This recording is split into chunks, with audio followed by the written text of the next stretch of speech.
오늘 설교의 제목은요, 따라합니다. 그분을 사랑한다면 그분의 길을 따르십시오. 3월 초에 저에게 이런 전화가 왔습니다. 따르르릉. 여보세요. 네, 배지호 목사님이신가요? 네, 맞습니다. 누구시죠? 일단 저는 어느 교회 누구누구 집사입니다. 아, 그러세요? 무슨 일이신가요? 목사님이랑 좀 상담을 받고 싶은데요. 말씀하시죠. 이런저런 얘기를 하시더라고요. 그러면서 교회는, 예수님은 참 좋은데 교회가 싫다는 거예요. 예수님은 좋은데 교회가 싫대요. 여러분, 만약 여러분이 목사였다면 여러분은 어떻게 그 질문에 답을 하시겠습니까? 만약 저희 교회 성도였다면 제가 아유, 왜 그러세요 집사님, 그랬을 텐데, 이거 저희 교회 성도가 아니잖아요, 그죠? 전화로 하는 거니까 제가 세게 얘기했죠. 두 가지 말씀드렸습니다. 첫 번째, 그 교회를 떠나십시오. 교회 싫은데 왜 그곳에 있습니까? 더 좋은 나랑 맞는 교회 찾아가세요. 그런데 그 교회 없습니다. 두 번째, 나 죽었어 하고 교회 그냥 열심히 섬기세요. 예수님을 사랑하는데 교회를 싫어한다? 그거는 말이 안 맞습니다. 그거는 신앙생활을 잘못하는 것입니다. 왜냐고요? 예수님이 교회의 몸이기 때문입니다. 예수님은 교회입니다. 예수님을 사랑하는데 교회는 싫다? 말이 안 됩니다. 그분과 이런저런 대화를 나누면서 마지막에 그분이 이렇게 말씀하십니다. 목사님, 지금 다니는 교회 열심히 섬기겠습니다. 한번 해보겠습니다. 그렇죠, 그렇게 하셔야죠. 그게 정답입니다. 예수님은 좋고 복음은 감동적이지만 그분의 몸된 교회는 부담스럽고 마음에 들지 않는다는 것은요, 결국 예수님이 걸어가신 그 십자가의 길이 나와는 상관이 없다라는 표현입니다. 나는 그 길을 걷지 않겠다. 그러니까 여러분, 어디 가서요, 예수님은 좋은데 제가 다니는 교회는 별로예요, 그런 말을 우리 서머나 성도는 하지 말아야 됩니다. 목사님이 싫어요, 성도가 싫어요, 그런 말은요, 함부로 하는 게 아닙니다. 결국에는 누구를 욕하는 겁니까? 예수 그리스도를 욕하는 거예요. 우리는 고난주간을 맞아서 예수님의 길을 걸어야 할 나에게 물어봐야 됩니다. 나는 정말 예수를 사랑하고 있는가? 예수님을 사랑하는 만큼 그 길을 온전히 따라가고 있는가? 오늘 본문은 예수님께서 예루살렘에 입성하시는 그런 장면을 우리에게 보여주고 있습니다. 제자들은 예수님의 말씀에 순종해서 나귀를 준비했고, 예수님은 그 나귀를 타고 예루살렘으로 들어가셨어요. 겉으로는 환영과 열광이 넘쳤지만 그 안에는 예수님을 잘못 이해한 기대와 착각이 뒤섞여 있습니다. 그리고 며칠 뒤에 그 환호가 어떻게 일어납니까? 외면으로 일어나죠. 오늘 설교는 우리가 이 질문에서 시작했으면 좋겠어요. 나는 어떤 예수를 따르고 있는가? 환호 속에서 내가 만든 예수를 따르고 있는가? 아니면 겸손과 순종으로 십자가의 길을 가시는 그 예수 그리스도를 따라가고 있는가? 예루살렘의 입성의 이 장면을 통해서 우리는 우리가 따라야 할 예수님은 누구인가? 세 가지를 여러분들과 나누도록 하겠습니다. 첫째, 우리가 따라야 할 예수님은요, 겸손과 평화로우신 왕이십니다. 예루살렘 입성은 마태복음 전체 구조 속에서 보면 예수님이 십자가를 향해 가시는 마지막 단계입니다. 지금까지 수많은 기적과 가르침을 전하신 예수님은 이제 이 땅에 오신 목적, 즉 우리를 용서해 주시고 하나님과의 깨어졌던 그 관계를 회복시켜 주시는, 그것을 위해 십자가로 한 걸음 한 걸음 가까이 나아가고 계신다는 거죠. 여러분, 이 장면은요, 영광의 끝이 아니라 고난의 시작입니다. 오늘 본문 1절은 이렇게 시작됩니다. 그들이 예루살렘에 가까이 가서 감람산 벳바게에 이르렀을 때에, 여기서 중요한 배경이 등장하죠. 예루살렘. 예루살렘은 어디입니까? 이스라엘의 중심입니다. 유월절을 준비하는 수많은 유대인들이 모이는 도시입니다. 예수님은 바로 그곳을 향해서 가시는 거예요. 하지만 예수님은 전쟁의 승리자처럼 어떤 큰 소리를 내면서 가시는 것이 아니라 오히려 두 제자를 조용히 보내서 하나님의 말씀이 이루어지도록 입성을 준비하고 계십니다. 감람산은 메시아의 오심과 관련된 상징적인 장소입니다. 구약 스가랴 14장 4절은 이렇게 기록되어 있습니다. 그의 발이 예루살렘 앞 곧 동쪽 감람산에서 서실 것이요. 예수님은 스가랴 말씀처럼 지금 예루살렘과 성전의 전경을 한눈에 볼 수 있는 감람산에 서 계시며 어떤 선포도 없이 그분의 계획대로 말씀대로 움직이고 계신다는 것입니다. 오늘 예수님은 두 제자에게 말씀하셨죠. 2절 보세요. 맞은편 마을로 가라. 그리하면 곧 매인 나귀와 나귀 새끼가 함께 있는 것을 보리니 풀어 내게로 끌고 오라. 나귀와 그 새끼가 매여 있다라는 표현은요, 그것들이 아직 누구에게도 사용된 적 없는 순결한 동물임을 표현해 주고 있습니다. 구약의 제사 규례에 따르면 하나님께 바치는 짐승은 흠없고 처음 난 것으로 구별되어야만 했습니다. 예수님은 스스로를 하나님께 드려지는 거룩한 제물로 여기셨고 그에 걸맞는 동물을 선택하신 것이죠. 하지만 더 깊이 들어가면 나귀라는 이 존재 자체가 상징하는 메시지가 있는데, 나귀는요 평화의 상징입니다. 여러분, 전쟁터에서는 말이 쓰여 있습니다. 근데 평화로울 때는요 왕이 나귀를 타는 것입니다. 예수님은 말이 아닌 나귀를 타심으로써 그분이 전쟁의 어떤 정치적인 메시아가 아니라 평화의 구속자, 평화의 구원자로 오신다는 메시지를 선포하고 있습니다. 예수님은 나귀를 타고 낮은 자리로 겸손의 모습으로 고난의 길을 스스로 선택하며 오십니다. 그리고 우리를 그 길로 인도하십니다. 오늘 3절 보십시오. 주가 쓰시겠다 하라. 예수님은 쓰겠다고 전하라 라고 하지 않으셨습니다. 주가 쓰시겠다라고 하십니다. 이 말씀 속에서 우리는 예수님의 왕권을 볼 수 있습니다. 그분은 주님이시며 왕이시며 모든 피조물의 소유권자이십니다. 마치 창조자 하나님께서 빛이 있으라라고 말씀하실 때처럼 예수님의 이 말에는요 권세가 있다라는 것입니다. 그리고 이 말씀은 오늘 예배드리는 우리에게도 적용이 됩니다. 주께서 쓰시겠다. 내 시간, 내 삶, 내 재능, 그리고 내 소유, 내 가정, 이 모든 것은 그분이 사용하시기 위해 우리에게 주신 것입니다. 우리는 그것을 언제든지 그분께 내어드릴 수 있는 준비가 되어 있어야 한다는 것입니다. 여러분, 참된 제자는요 주님께서 말씀하실 때 내 것을 내어드릴 수 있는 삶을 사는 자가 바로 참된 제자입니다.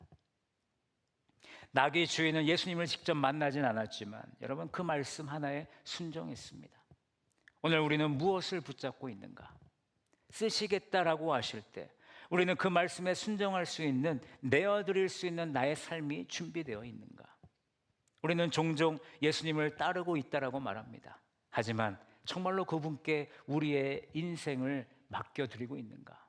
여러분들은 정말 예수 그리스도께 여러분들의 인생을 맡겨드리고 있습니까? 혹시 이런 태도는 아닐까요? 우리가 우리의 삶을 자동차라고 생각해 봅시다. 우리의 삶을 운전하는데 내 삶을 내가 운전하는 거죠. 예수님은 어디에 모실까요? 예수님 뒷자리에 타세요. 뒷자리에서 이리 가라 저리 가라 말씀해 주세요. 그럼 제가 운전대 제가 잡고 제가 가겠습니다. 그것이 온전한 주님이 원하시는, 주님께 내어드리는 우리의 삶이라는 겁니까? 아니죠. 운전대를 누구께 맡겨야 됩니까? 예수 그리스도께 맡겨드려야죠. 우리는 뒤에 타면 되는 거예요. 예수님이 가자는 데 가면 되는 거예요. 우리는 예수님을 믿는다고 말하면서도 진짜 주도권은 누가 쥐고 있습니까? 내가 쥐고 있잖아요. 예수님께 내어드리셨습니까? 여러분, 진짜 주도권을 내가 쥐고 있다라면 그거는 아직 우리의 믿음이 아직 멀었다라는 얘기입니다. 필요할 때만 부르는 신앙, 편안할 때만 드리는 우리의 신앙. 오늘 나귀 주인은요, 자기의 소유의 가장 귀한 것, 나귀와 그 새끼를 기꺼이 내어드렸습니다. 무슨 얘기입니까? 그는 운전대를 주님께 맡겨드린 거죠. 그는 내게 필요하지만 주님께서 쓰시겠다라면 내가 드리겠습니다 라고 응답한 것입니다. 이것이 진짜 제자의 모습입니다. 우리는 오늘 이 자리에서 예수님께 이렇게 고백해야 됩니다. 주님, 내 삶의 운전대를 제가 더 이상 붙들지 않겠습니다. 주님이 타시고 주님이 인도하시고 나의 시간도 나의 계획도 나의 소유도 나의 사명도 주님께서 쓰시겠다라면 언제든지 드리겠습니다. 이 고백이 있는 성도는 그 삶 위에 예수님의 임재가 머무를 줄로 믿습니다. 그 순종 위에 하나님의 뜻이 이루어질 줄로 믿습니다.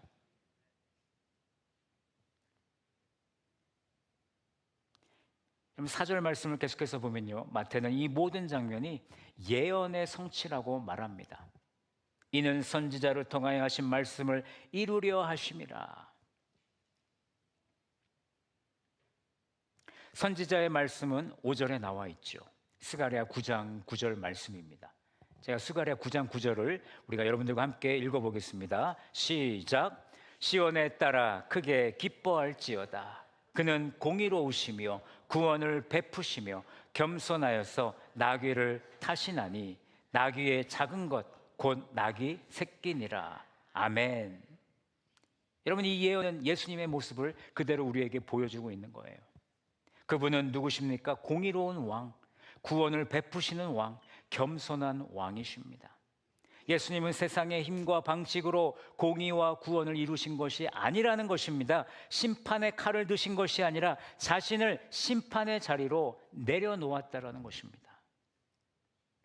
예수님은 골고다 언덕을 향해 걸어가시며 자기 백성의 죄를 짊어지시고 가시는 여러분 진짜 왕이셨습니다. 그분은 사랑으로 십자가로 낮아짐으로 저와 여러분들을 구원하셨습니다. 그렇다면 이 장면은 오늘을 사는 우리에게 무엇을 말해줄까? 나는 어떤 왕을 따르고 있는가? 내가 기대하는 예수님은 어떤 분인가? 나의 기도 제목을 잘 들어주는 왕이십니까?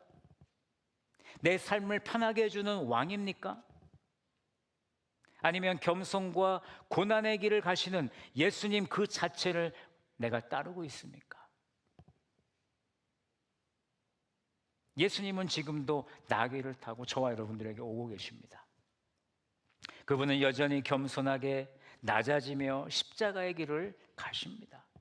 그분은 오늘도 우리의 왕이 되기를 원하십니다. 그분은 세상의 방법이 아니라 하나님의 방법으로 우리에게 오십니다. 예수님은 겉으로 화려한 힘이 아니라 낮아짐과 평화로 하나님의 뜻을 이루어 가시는 왕이셨음을 잊지 않는 우리 서머나 성도들 되기를 간절히 소망합니다. 둘째로 우리가 따라야 될 예수님은요, 순종을 통해 하나님의 뜻을 이루신 왕입니다. 예수님은 지금 예루살렘을 향해 나아가고 계십니다. 겉으로는 많은 사람들의 환호와 기대와 어떤 그런 것들이 가득한 길이지만 예수님은 그 너머에 있는 십자가의 고난을 알고 계셨습니다. 그럼에도 그 길을 멈추지 않으시죠. 여러분, 이것이 바로 예수님의 순종이라는 것입니다. 빌립보서 2장 8절 이렇게 말씀하고 있죠. 다 같이 읽습니다. 시작. 사람의 모양으로 나타나사 자기를 낮추시고 죽기까지 복종하셨으니 곧 십자가에 죽으심이라. 아멘. 예수님은 아버지 하나님의 뜻에 자신을 온전히 맡기셨고 또 그 뜻이 죽음이라는 대가를 요구할 때도 예수님은 한 걸음도 물러나지 않으셨습니다. 예수님은 나귀를 타시기 전에 모든 것을 준비시키십니다. 무언가 필요해서가 아니라 하나님의 말씀이 예언대로 이루어지기 위해서 우리 주님은 준비하셨다라는 거예요. 스가랴 9장 9절 말씀, 나귀를 타시나니. 예수님은 그 예언의 말씀을 알고 받아들이고 그 말씀에 따라 직접 움직이셨다는 겁니다. 예수님의 순종은요, 어떤 수동적인 희생이 아니라 적극적인 헌신이었다는 것입니다. 6절은 이렇게 말하고 있습니다. 제자들이 가서 예수께서 명하신 대로 하여. 제자들은 예수님이 말씀하신 대로 조건 없이, 계산 없이 온전한 신뢰와 복종으로 반응하는 모습을 보여줍니다. 우리는 종종 말씀을 여러분 선택적으로 순종하려고 합니다. 내가 이해할 수 있을 때, 내가 이해할 때만 그 말씀에 순종하려고 그럽니다. 내게 유익이 있을 때만, 내게 주어진 그 상황이 괜찮을 때만, 그럴 때만 우리가 순종하려고 한다는 것이죠. 하지만 예수님을 따르는 삶은 말씀에 대한 전적인 신뢰와 순종이라는 것을 우리가 기억하길 바랍니다. 그리고 그 순종은요, 예수님이 먼저 보여주신 그 순종을 따라가는 삶입니다. 예수님이 먼저 순종하셨고 제자들은요, 그 순종 앞에 오늘 무엇을 합니까? 겉옷을 벗고 있습니다. 7절을 보세요. 이렇게 기록하고 있습니다. 자기들의 겉옷을 그 위에 얹음에.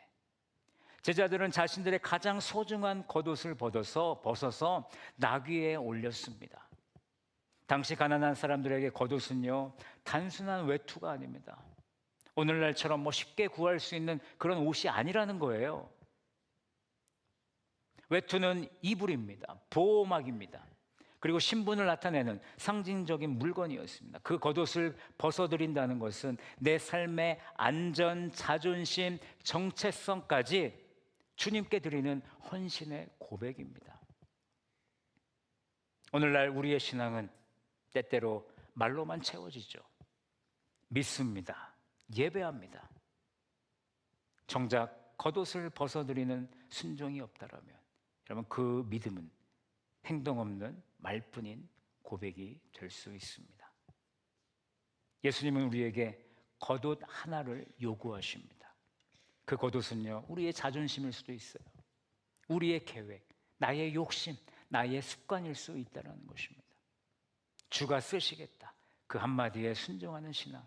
그 위에 주님은, 우리의 순종 위에 주님은 타고 예루살렘에 입성하시는 것입니다. 예수님의 예루살렘 입성은 하나님의 뜻을 이루기 위한 순종의 길이었습니다. 그 길 위에는 예수님의 순종만이 아니라 오늘 제자들의 순종도 함께 있었습니다. 하나님은 누구를 통해서 일하실까? 우리 주님은 순종하는 자를 통해서 일하시는 줄로 믿으시기 바랍니다. 창세기 22장에 아브라함이 이삭을 드리지 않습니까? 100세에 얻은 그 아들을 드릴 수 있다는 건 여러분 보통 믿음으로, 보통 순종으로 할 수 없는 것이죠. 아브라함이 이삭을 제물로 드리려고 할 때 하나님의 사자가 나타나서 이렇게 말합니다. 내가 이제야 네가 하나님을 경외하는 줄을 알겠다. 여러분 순종은 시킨 대로 하는 것이 아닙니다. 하나님과의 하나님과의 그 신뢰의 관계를 드러내는 행위입니다. 예수님의 순종은요, 하나님의 뜻을 이루기 위한 철저한 복종이었습니다. 예수님은 모든 인류를 위해 죽기까지 순종하셨습니다. 그분의 순종은 우리를 구원하기 위한 순종이었습니다. 우리가 그분을 따르는 순종은 그 사랑에 대한 응답인 것입니다. 때때로 순종은 내가 이해하지 못한 상태에서 손해를 감수하면서 세상 사람들의 눈에 정말 어리석게 보이면서도 예수님이 그러하셨기에 나도 그렇게 하겠습니다 라고 우리의 믿음의 고백을 나타내는 것이죠. 우리는 이 고백으로 살아가는 삶을 살아내야 하는 것입니다. 그것이 순종의 삶이라는 것입니다. 예수님의 순종은 하나님의 뜻을 이루는 결정적인 길이었습니다. 그리고 그분의 순종 앞에 제자들도 기꺼이 순종함으로 응답했습니다. 하지만 모든 사람이 다 그렇게 반응을 한 것은 아니었다는 것. 이제 세 번째로 우리가 따라야 할 예수님은요, 진정한 구원을 주시는 십자가의 왕이십니다. 오늘 본문 8절부터 11절은 예수님께서 예루살렘에 입성하실 때 사람들이 어떻게 반응했는지를 보여주는 장면입니다. 많은 무리가 자기들의 겉옷을 길게 펴고요, 종려나무 가지를 꺾어서 흔들며 호산나를 외쳤습니다. 마치 온 도시가 예수님을 진정으로 환영하는 그런 분위기였죠. 8절을 보십시오. 무리의 대다수는 그들의 겉옷을 길에 펴고 다른 이들은 나뭇가지를 베어 길에 펴고. 여러분, 고대 근동에서 왕이 입성할 때, 전쟁에서 승리자가 입성할 때 보여주는 어떤 그런 경의의 표시를 해주고 있습니다. 그러나 이 장면의 핵심은 무엇입니까? 사람들이 예수님을 맞이하기는 했지만 그들은 예수님을 오해하고 있었다라는 것입니다. 그들은 자신이 기대하는 왕을 상상하고 있었죠. 로마를 물리치고 경제적으로 회복시켜주고 정치적으로 성공시켜줄 메시아, 자신들이 원하는 것은 십자가의 왕이 아니라, 십자가의 메시아가 아니라 자신의 소원을 이루어줄 왕, 자신의 소원을 이루어줄 줄 아는 메시아를 원했다라는 것입니다. 오늘날도 마찬가지죠. 예수님을 믿는다고 하면서 실상은 내가 원하는 방식으로 축복해 주기를 바라는 조건부 신앙을 우리가 가지고 있다는 것입니다. 예수님이 내 문제를 해결해 주는 도움의 손길이 되기를 원하고 내 인생의 장애물을 치워주는 어떤 그런 기적의 주인공이 되기를 우리는 원하고 있다는 거예요. 그러나 예수님은 그런 방법으로 이 땅에 오시지 않으셨다는 것입니다. 그분은 나귀를 타고 십자가의 길을 걸어가십니다.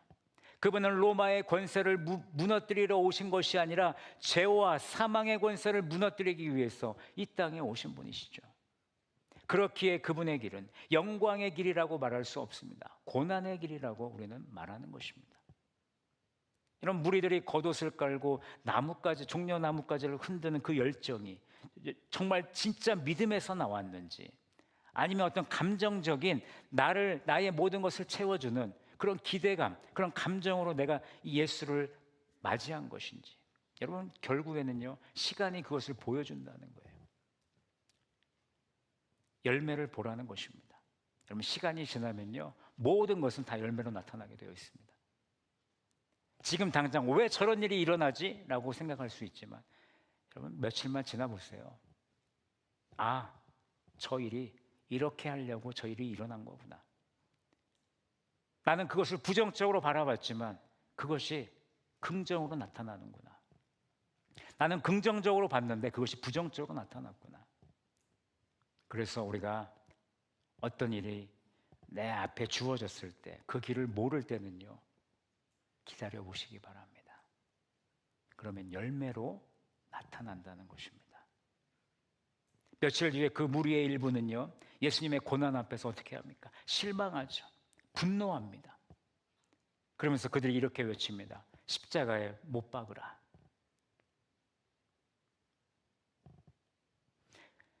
그래서 우리 자신에게 이런 질문을 던져야 됩니다. 나는 어떤 예수를 따르고 있는가? 내가 믿는 예수는 진짜 예수님인가? 아니면 내가 원하는 모습으로 만든 나만의 예수를 내가 따라가고 있는 것은 아닌가? 오늘 9절 말씀을 함께 읽어보실까요? 시작.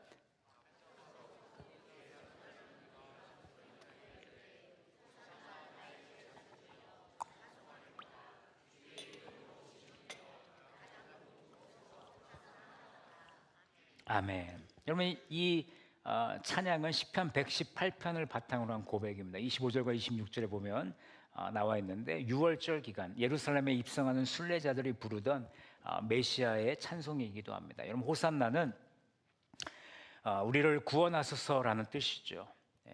말은 맞습니다. 그러나 그들이 기대한 구원의 의미는 달랐다는 것. 예수님의 구원은요, 정치적인 혁명이 아니었습니다. 그분은 세상의 구조를 바꾸려고 오신 것이 아니라 사람의 내면을 변화시키는 구원, 죄와 죽음의 문제를 해결하는 그 구원을 이루러 오신 것입니다. 그분의 왕자는 금이 아닙니다. 나무 십자가였습니다. 그분의 면류관은 보석이 아니라 가시였습니다. 그분은 자기 백성을 위해 죽으신 왕이십니다. 예수님을 따른다고 하면서도 그분의 십자가에는 관심이 없고 기적과 축복, 영광만 기대한다라면 우리는 그때 그 무리와 다를 것이 없는 그런 사람들이라는 것이죠. 요한복음 6장에서 예수님께서 내 살을 먹고 내 피를 먹으라라고 말씀하셨거든요. 그때 예수님을 따르던 많은 사람들이 어떻게 했습니까? 떠나갔습니다. 예수님의 제자들이라고 말했던 사람들이 떠나갔더라고요. 그때 예수님께서 12제자에게 물어보시는 거예요. 너희도 가려느냐? 그때 베드로가 이렇게 대답하죠. 요한복음 6장 69절 다 같이 읽습니다. 시작. 주여, 영생의 말씀이 주께 있사오니 우리가 누구에게로 가오리이까? 아멘. 여러분, 이 고백이 바로 십자가 앞에서 떠나지 않는 신앙이라는 것입니다. 오늘 본문 10절을 계속해서 보십시오. 예수님이 성에 들어가시자 많은 사람들이 소동하며 묻습니다. 이 사람이 누구냐? 11절에 무리가 대답하죠. 갈릴리 나사렛에서 나온 선지자 예수라. 여러분, 이 대답은 절반은 맞고요, 절반은 틀렸습니다. 예수님은 선지자 맞습니다. 그런데요, 예수님은 그 이상이십니다. 그분은 하나님의 아들이시고요, 우리를 죄에서 구원하시는 구원자시고요, 십자가에서 피 흘리셨고 죽으셨고 죽은 지 3일 만에 죽음을 이기신 부활하신 주님 예수 그리스도. 사람들은 이 예수님의 외적인 정체성을 알았지만 그분의 십자가의 사명은 온전히 알지 못했다는 것입니다. 예수님을 진심으로 따르려면 여러분, 우리는 그분의 십자가를 이해하고 받아들여야 되는 거예요. 여러분, 십자가 없는 예수님은 없습니다. 그분의 죽음은 우리를 살리기 위한 길이었고 그분의 낮아짐은 우리를 일으키기 위한 순종이었음을 우리가 기억하기를 원합니다. 오늘 이 예배의 자리에 앉은 우리는요, 그저 호산나 하고 환호하는 자리에 머무르지 말아야 합니다. 우리는 그분의 길을 따라가는 자들이 되어야 되는 거예요. 우리는 결단해야 됩니다. 여러분, 신앙은 뭡니까? 신앙은요, 결단입니다. 믿으십니까? 아멘이십니까? 신앙은 결단이에요. 결단하지 않으면요, 절대로 그 길을 갈 수 없습니다. 예수의 길을 간다고요? 말이 안 되는 거예요. 근데 우리가 예수의 길을 갈 수 있는 이유는 우리가 결단했기 때문입니다. 십자가를 받아들이는 용기와 그 길을 끝까지 따르는 순종이 필요한데 예수님은 진정한 구원자로 오셨습니다. 그 구원은 문제의 해결이 아닙니다. 영혼의 죽음을 생명으로 바꾸는 구원, 죄에서 우리를 자유롭게 하는 그 구원, 그 구원에 확신을 갖고 그 구원의 길을 따라갈 수 있는 성도가 되어야 되는 것입니다. 이 구원은 호산나를 외친다고 얻어지는 구원이 아닙니다. 자기 십자가를 지고 주님을 따르는 자에게 임하는 구원인 줄로 믿습니다. 이제 이 모든 말씀을 우리가 마음에 새기며 설교를 정리합니다. 예수님을 사랑한다면 예수님의 길을 따라가시기 바랍니다.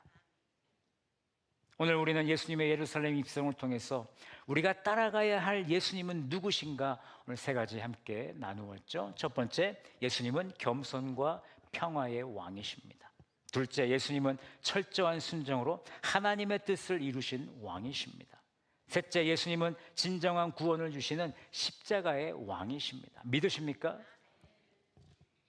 결국 우리가 던져야 할 질문은 이것이더라고요. 나는 정말 예수님을 사랑하는가? 그리고 그 사랑을 예수님의 길을 따르는 삶으로 증명하고 있는가?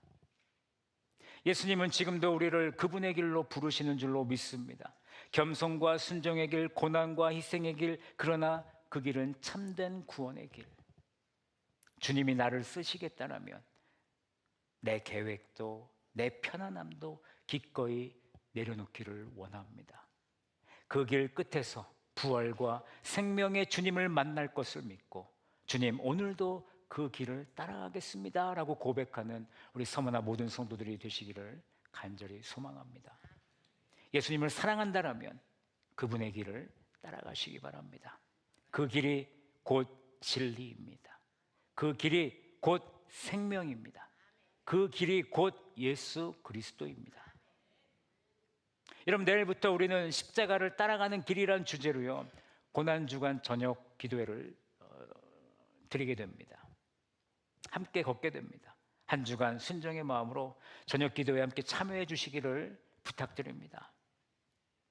우리 교회가 많은 인원이 모여서 어떤 예배를 드리는 그런 것을 바라는 것이 아니고, 여러분들의 믿음을 위해서, 여러분들이 십자가의 길을 가는 데 있어서 걸림돌이 없도록 하기 위해서 저는 여러분들을 초청하는 것입니다. 예수님의 길을 실제로 따라가기를 원합니다. 말로만 아멘 하지 마시고 여러분 모여주시기 바랍니다. 그래서 서머나의 모든 성도들이 정말 예수님의 길을 온전히 따라가는 성도들이 되기를 예수님의 이름으로 간절히 축복합니다.